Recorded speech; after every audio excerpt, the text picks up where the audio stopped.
Welcome to another Greg Dennis review, and in this week's video we're checking out the legendary Toyota Hilux. Now this is the Legend RS spec, and it's one of the most expensive Hiluxes that you can buy on the market right now.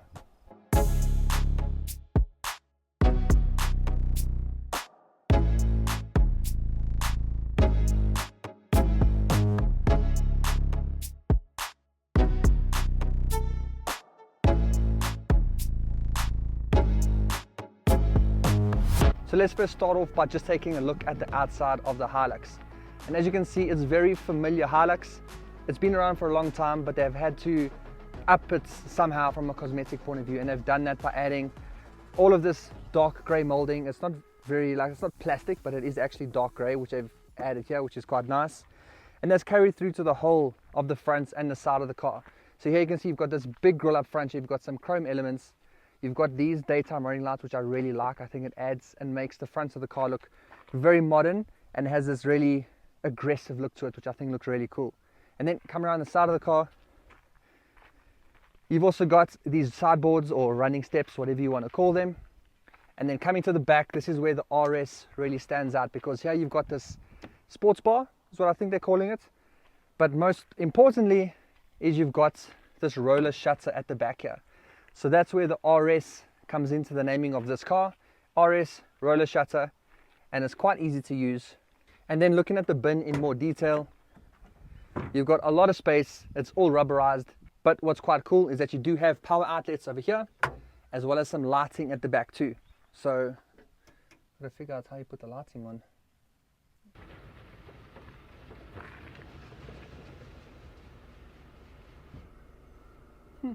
So that's what the new Hilux looks like, and yes, I do actually like it. I like how they've been able to update certain elements to keep it up with today's day and age, even though it's still an old bucky. I think they've done a good job from a cosmetics point of view. But from the inside, what is the Hilux like to drive? And you know, if the camera shaking isn't going to give it away, then I'm gonna have to tell you that the ride is pretty rough. It's a very firm suspension. It's obviously been built from the ground up to be a bucky, a workhorse, carrying heavy loads, pulling heavy things, and for it's a leisure vehicle that you're supposed to drive in comfortably, that comes second, and you can definitely feel it. Once you're out on the open road, on the highways, it's perfectly fine, but driving around the suburbs and the school run and doing things that you would on a quick drive, you're going to feel the suspension is very firm. It's going to be very bouncy. The speed humps are not going to be your friend. And it just comes down to the suspension that buckies generally have, right? They don't have the soft, cushy ride that you get from an SUV. You're not going to find that here, so you're going to have to put up with it. But that being said, one of the main reasons for the Hilux being what it is also to be able to go off-road. And this bumpy ride and firm suspension is all thanks to that, right? You need a rigid, firm platform. You need a car that's not going to bend and creak and all of that. So it's very strong. It's a strong, solid car, but then again, you only benefit from that off-road, because on-road it's not that pleasant. But when you are off-road, you can literally do whatever you want, right? You can go anywhere, you can drive over anything. You've got all the ground clearance you need, you've got all the pull power, and you've got all the abilities to switch between 2 high, 4 high, as well as low range. And speaking a little bit more about the power, so under the hood here, you've got the famous 2.8 GD-6 engine that South Africans love. It's a turbocharged diesel engine that's a 4-cylinder, and it puts out 150 kilowatts and 500 Newton meters of torque. So yes, there's a lot of power that's hiding under the bonnet of this Hilux. But the car is also very heavy. So while you might have all that power, it is still lugging around a lot of weight. You don't ever feel like the car is underpowered at all. I think it's got a lot of grunt and it gets off the mark quite quickly. But I do, however, feel that the gearbox is a little bit slow. So by putting your foot down, it goes nicely. But when you are in that, when it needs to choose between first and second gear, there's a little bit of a lag there. It's not the end of the world, but that's just something that I've noticed. And earlier in the video, I did say that this is the most expensive Hilux that you can buy. And yes, this sells for 1,005,000 Rand. So A Hilux for over R1 million. But that's the biggest gripe that I have with this car. I don't mind that it's an 8-year-old platform. I don't mind that it's a car that just keeps getting updated every year. The Ford Ranger did the same thing. I don't mind that you've only got a 3-year, 100,000 kilometer warranty, which is weird. There's a lot of things I don't mind about it, but what I do mind about it is the price, and I feel that it's very, very expensive. It's expensive for what you're getting, and these days people are looking for creature comforts. They're strapped for cash. They want to see what they can get for their money. They want to get bang for buck, and unfortunately, I don't think that you're getting it here. Like, the entire interior is hard plastic. Across the whole dashboard, across the doors, the center console, everywhere. I mean, you've also got this digital infotainment here, which is nice to have, but it's not very good quality. There's not a lot that you can do with it. Yes, it's linked to your reverse camera with park sensors, which you do have. You get Apple CarPlay, it's wired, but that's really all you can do with it, which is a little bit sad, because on other cars, you should be able to view your 360 camera, which this car doesn't come with at the price points. Yeah, man, and there's a lot of things that are missing too. Like, you don't have wireless charging, you don't have USB-Cs around here at all. The seats aren't heated, the seats aren't cooled, the seats don't have memory function. So there's a lot that just keeps adding to the list when I look around here that I'm just like, I don't know about that price, man. But don't come for me. I understand how people think of Hilux, and yes, Hilux is now also a bit of a name, so it means something to be able to say you drive a Hilux. It means something to be seen driving around in one of them and to be driving a Toyota. It comes with that reputation of reliability, and that it'll last forever, and that every generation of family that has your last name is going to touch this Hilux, because that's how long it's going to last, and I get that.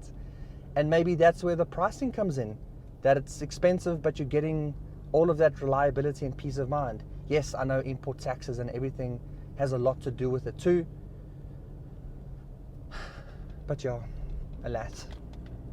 The only thing that is upping the price significantly is the fact that it's got a roller shutter over the tailgate, over the bed, not the tailgate, the bed,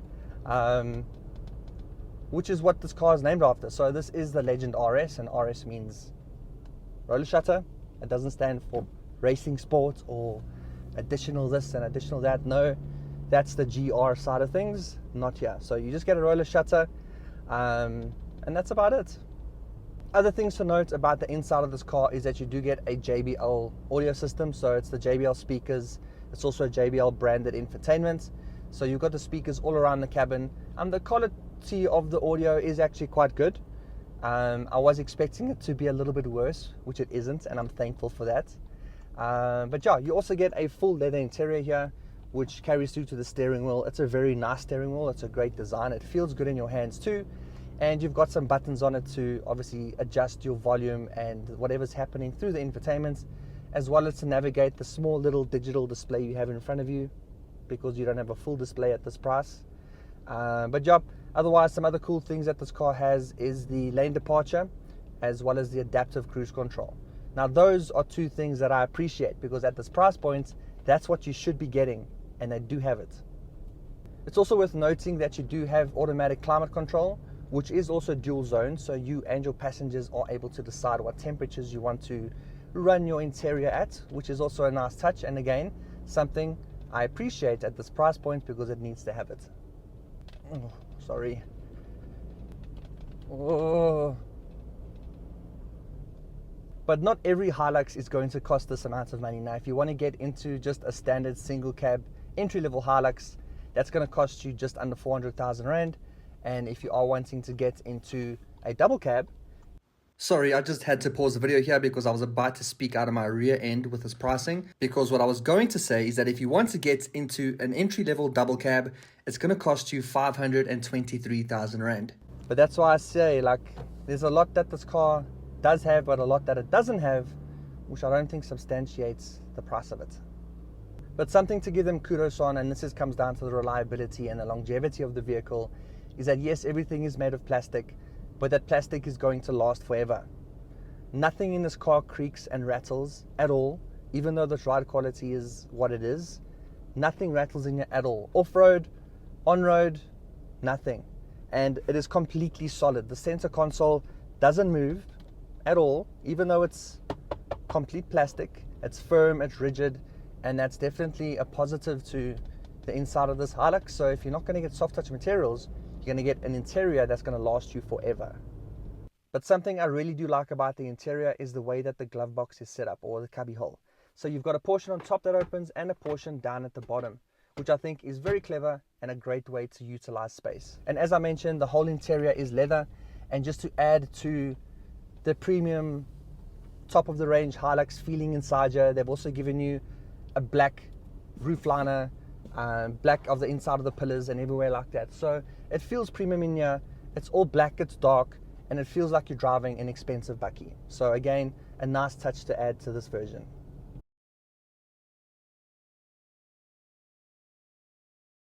Now, if you're wanting to get yourself a Toyota Hilux, then go check one out on changecars.co.za. They're a website that sells new and used cars. And the best thing about Change Cars is that they vet and check every single dealership that sells cars on their websites.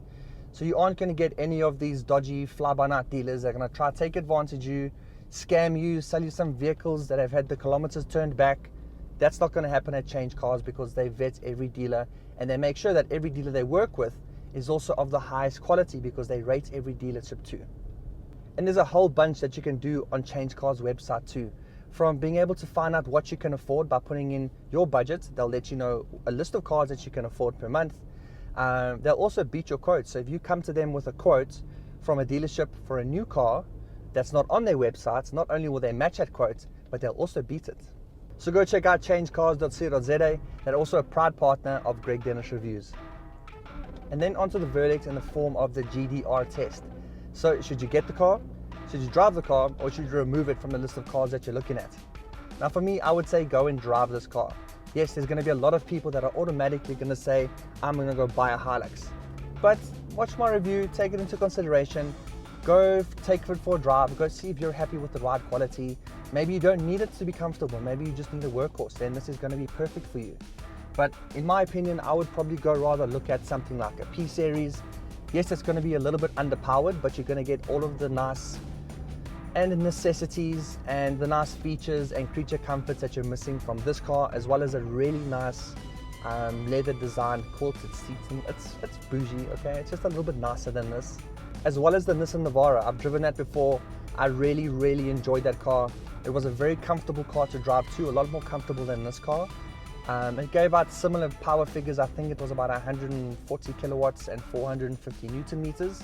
So a little bit less on the power, but I feel like it was delivered really nicely too. So yeah, go check it out. I know that the Nissan Navara is also going to be slightly cheaper as well. I think the top of the range is in the mid 800,000s. So substantially cheaper than this car. I think looks wise, it looks a lot better. But from a comfort point of view, it's also got an independent rear suspension. So its suspension is set up like an SUV. So it sits and is a lot more comfortable than this, which just bounces around all the time. So go check them out, go drive this, go drive a few, and make up your mind about what double cab you want to get into. So thank you for watching another Greg Dennis review. I hope you enjoyed this video on the Toyota Hilux. I hope you learned a little bit more about it. Even though it's been around forever, you should know everything there is to know about it. Regardless, if you did enjoy this, please will drop a like below. And if you want to see more videos like this and other car related content, then please subscribe.